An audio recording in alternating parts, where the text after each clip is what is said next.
He winter of 1917 clung to Petrograd like a shroud snow pressing against the pale yellow walls of the Vladimir Palace on the Neva embankment.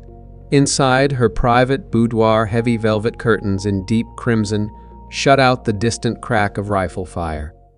Grand Duchess Maria Pavlovna, known to the court as Michin, stood before a hidden panel in the wall, her fingers tracing the edge of the secret door she had ordered installed years earlier. Her breath came in short, visible clouds in the unheated room. The palace, once alive, with the clink of crystal and the low murmur of calculated conversation, now echoed with the footsteps of nervous servants. She turned to her eldest son, Grand Duke Boris, his face gaunt from months of uncertainty. "They must not touch what I have built," she said, her German accent still sharp after more than 40 years in Russia. Boris nodded and slipped out to find the only man they could trust, Albert Stopford, the British art dealer, who moved through St. Petersburg society like smoke. Stopford arrived in disguise. Some accounts say in a workman's coat, others whisper he borrowed a woman's dress to pass the guards. Together with a loyal footman, they pried open the panel. Inside the safe lay the fortune of a lifetime. The Vladimir Tiara, 15 interlocking diamond circles, each cradling a pear-shaped pearl that trembled like frozen tears. The massive sapphire kokoshnik, its central 137.2 karat cushion-cut stone burning with the cold blue fire of imperial authority. Emeralds, once sewn into the headdress of Catherine the Great. Rubies carrying the old superstition of spilled dynasties. They dismantled each piece with trembling hands, wrapping stone after stone in crumpled newspaper, stuffing everything into 2 battered Gladstone bags that looked more suited for a clerk's papers than for millions in Romanov treasure.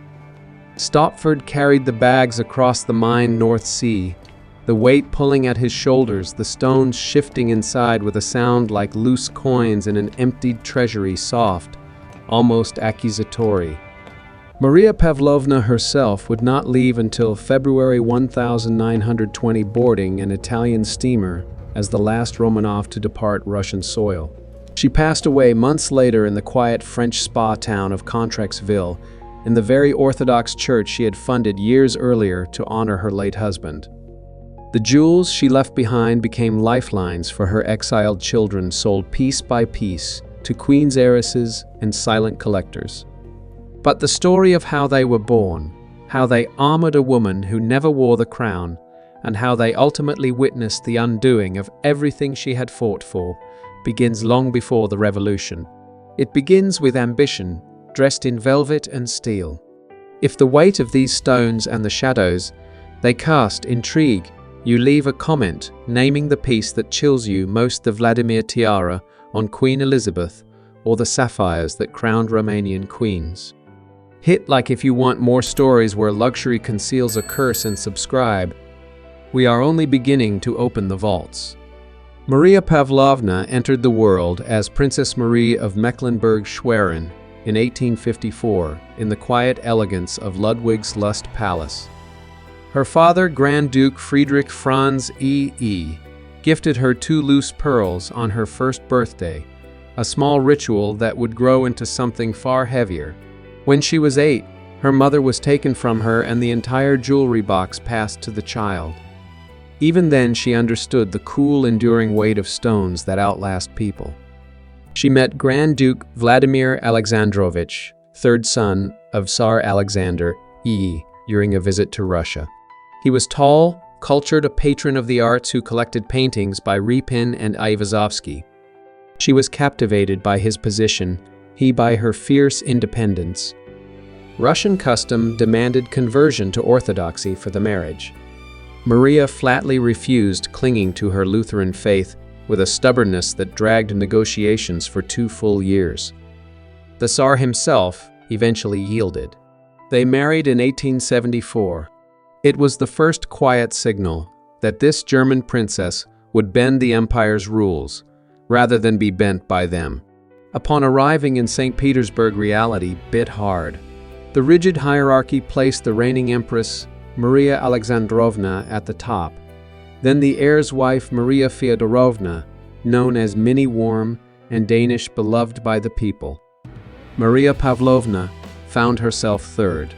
For a woman of her drive, third was unbearable. She set about creating her own court at the Vladimir Palace, a 360-room neo-Renaissance masterpiece. On the palace embankment, its fayade, echoing Florentine palazzi, its interiors a riot of competing grandeur, the Rococo White Hall, a Gothic dining room, a Byzantine study, and the Russian Revival Oak Hall with its vast banquet table. Velvet curtains in rich tones framed windows overlooking the frozen Neva.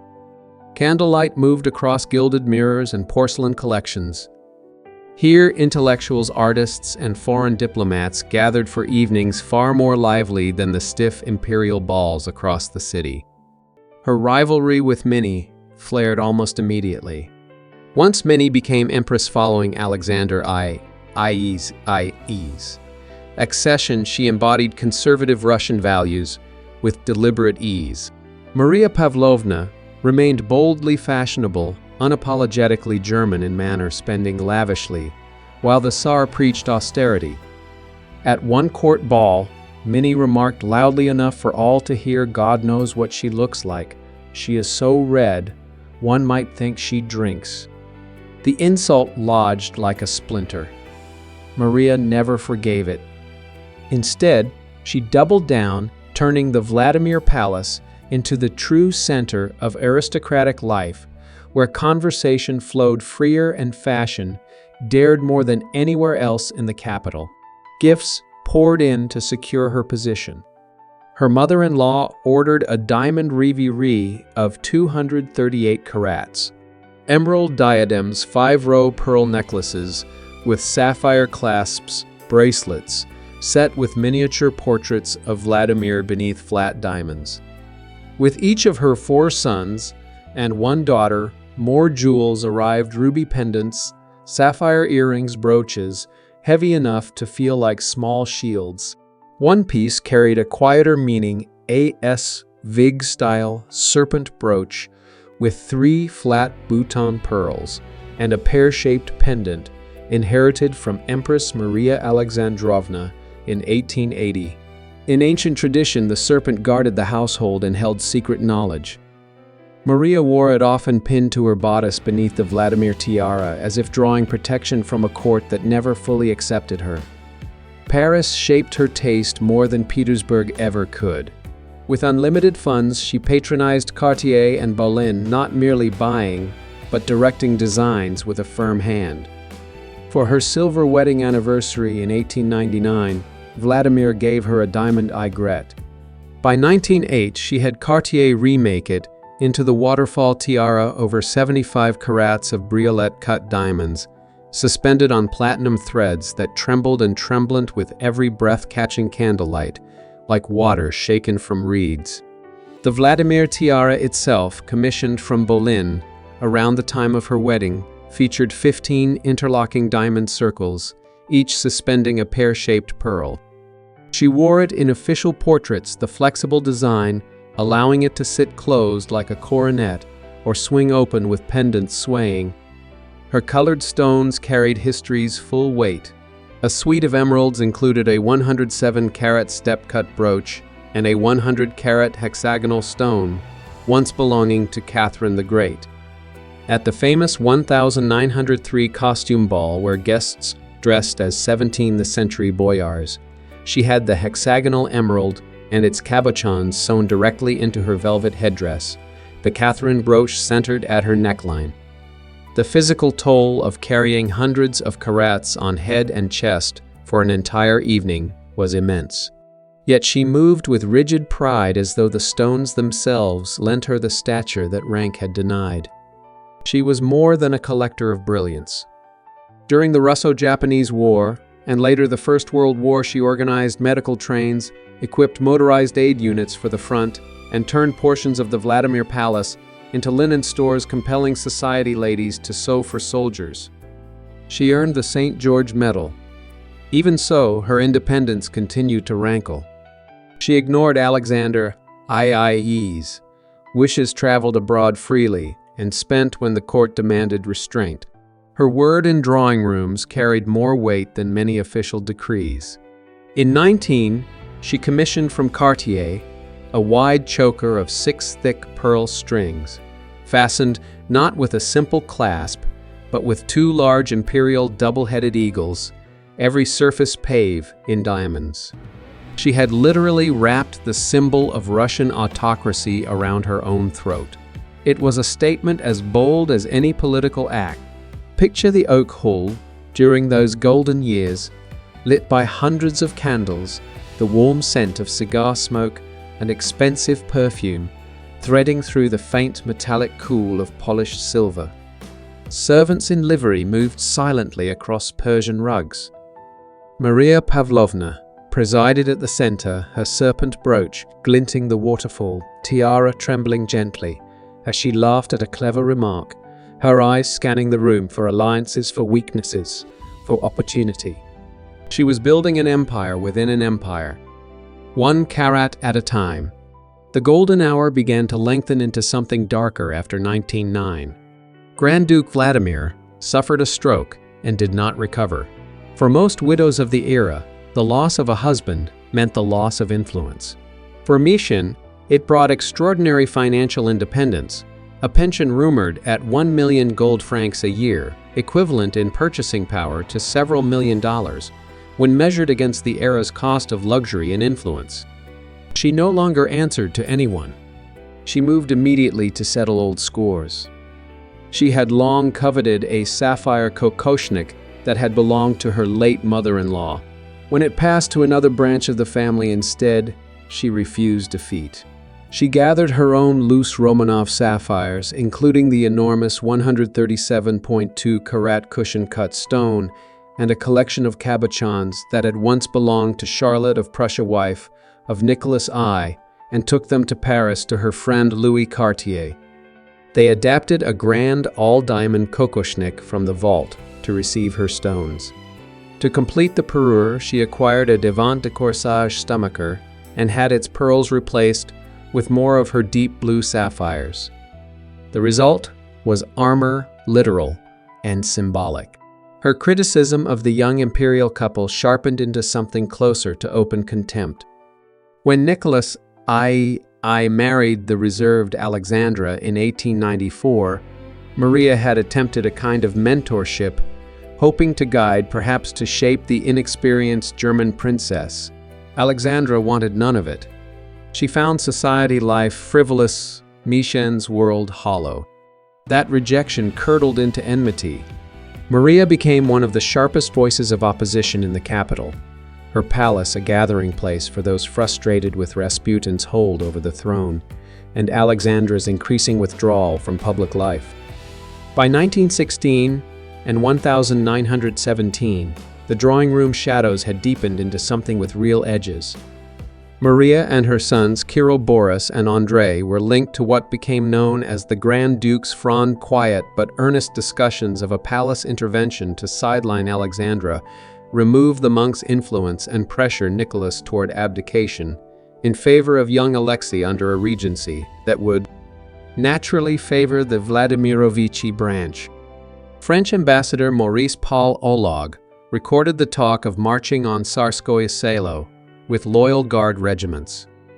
Whether Maria actively directed the plot or simply allowed its atmosphere to breathe in her salons, the rumors reached the Tsar and Empress, poisoning whatever remained of family trust. Her jewels, once symbols of conquest, began to feel heavier in those months. The ruby kokoshnik she had assembled in 1908, centering a stone once owned by Empress Josephine, carried the old court superstition that rubies brought misfortune to their bearer. She had dismissed it. Now the deep red stone seemed to carry something prophetic, not superstition exactly, but the particular quality of objects that witness more than their owners intend. American heiress Consuelo Vanderbilt, visiting in 1902, described being led into Maria's dressing room, where entire parures lay in illuminated glass cases, like a private museum, diamonds, emeralds, rubies, pearls, in arrangements that took the breath away. It was magnificent and profoundly isolating. The woman who had conquered society through brilliance now found herself encircled by stones that could purchase everything except loyalty when an empire begins to fracture. The Vladimir Palace grew tense. Servants whispered. The hidden safe behind the boudoir panel became a silent witness to preparations no one spoke of openly. Maria continued her war work through those years, but the contrast grew harder to ignore candlelit entertainments, while soldiers endured impossible conditions in the field, her sapphire kokoshnik blazing under chandeliers, while the country bled from a wound that would not close. The ambition that had elevated her for decades now isolated her, turning family into rivals and the court into a nest of quiet accusations. The cost of power had begun to show in the deepening lines of her face, in the way her laughter rang a fraction too loudly, as if to drown out a sound growing closer on the wind. The revolution did not arrive with trumpets. It crept in through the service corridors of the Vladimir Palace, carried on whispered rumors and tightening bread lines, and the distant sound of unrest that became unmistakable gunfire by March 1917. Maria Pavlovna had already sensed the change in the air. Her sons spoke openly of the need for intervention.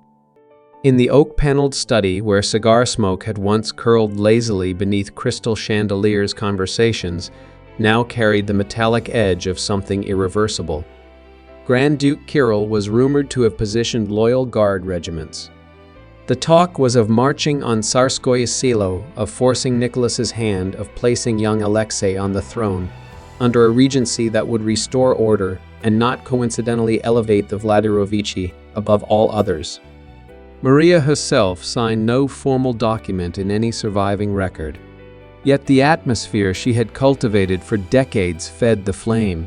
She had spent years sharpening her tongue against the imperial couple, criticizing Alexandra's German blood, her dependence on Rasputin, her retreat from any public role that might have steadied the country's nerves.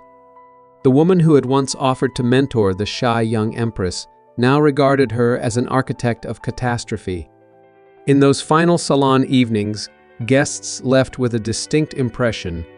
Michin believed the throne required a firmer and more worldly hand, perhaps one closer to her own bloodline.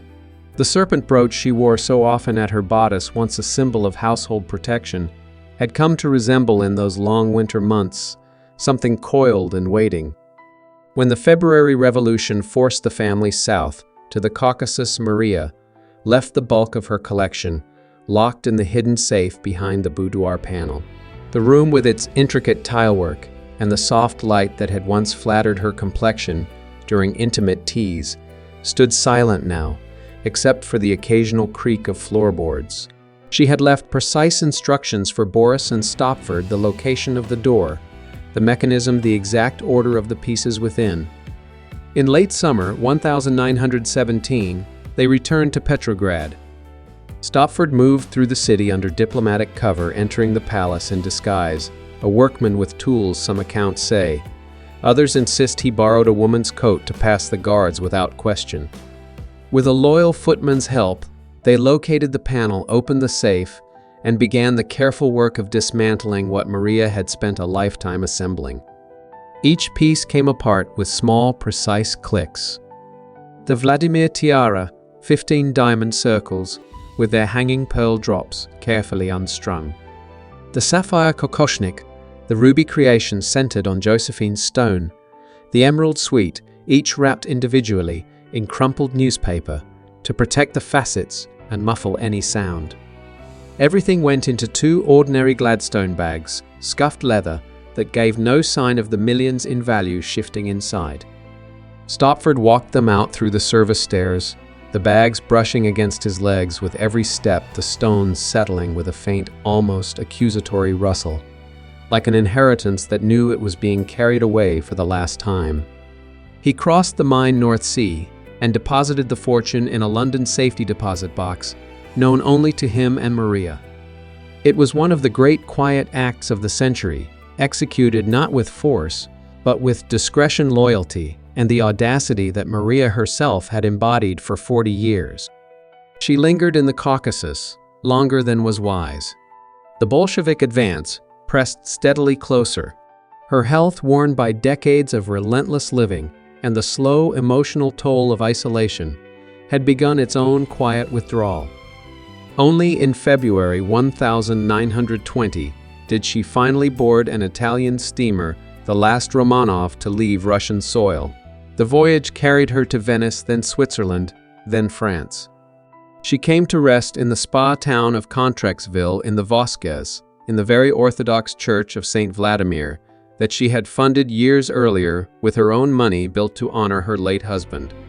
The small chapel, its modest icons, its persistent scent of incense, recalling Petersburg services she would never attend again, became her final home.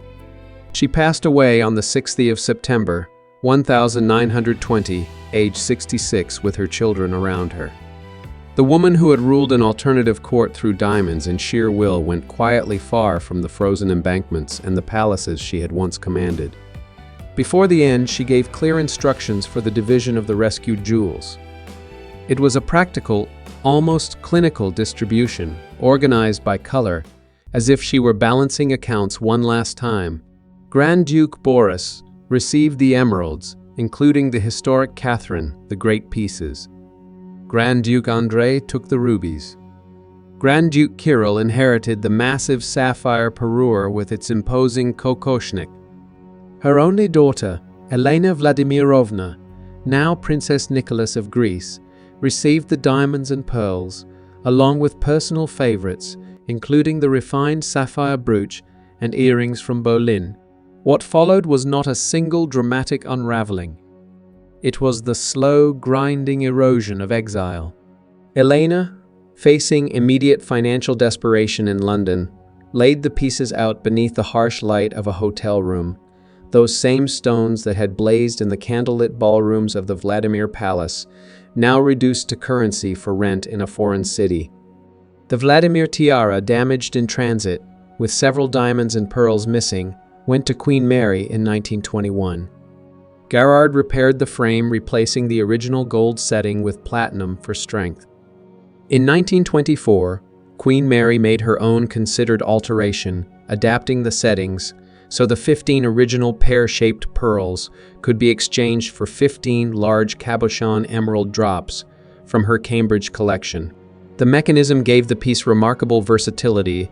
It could appear spare and classical without its pendants, or blaze with deep green fire when fully dressed.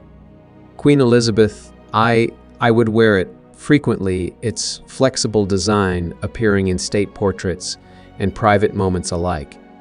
Queen Mary also purchased the diamond riviere of 38 massive collets, resetting it in 1928 into a dramatic sautoir that could be disassembled into shorter necklaces and bracelets, a clever engineering solution that extended its life in the British Royal Collection. Kirill and his wife Victoria Melita, known as Ducky, turned to family. Ducky's sister, Queen Marie of Romania, stepped in. She acquired the towering sapphire kokoshnik, driven by sisterly devotion and unconcealed admiration for the stones. In a remarkably candid letter to their mother, Queen Marie wrote, "Thank God that the jewels of the old lady are fabulous. She was an extraordinarily greedy woman. But heaven, these jewels are wonderful." The tiara suited Marie's theatrical fairy tale aesthetic perfectly. She chose it for her spectacular 1922 coronation. It later passed to her daughter, Princess Ileana, who carried it through war and displacement with fierce protectiveness.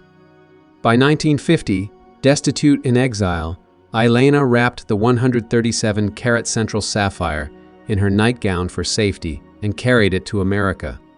She sold it back to Cartier.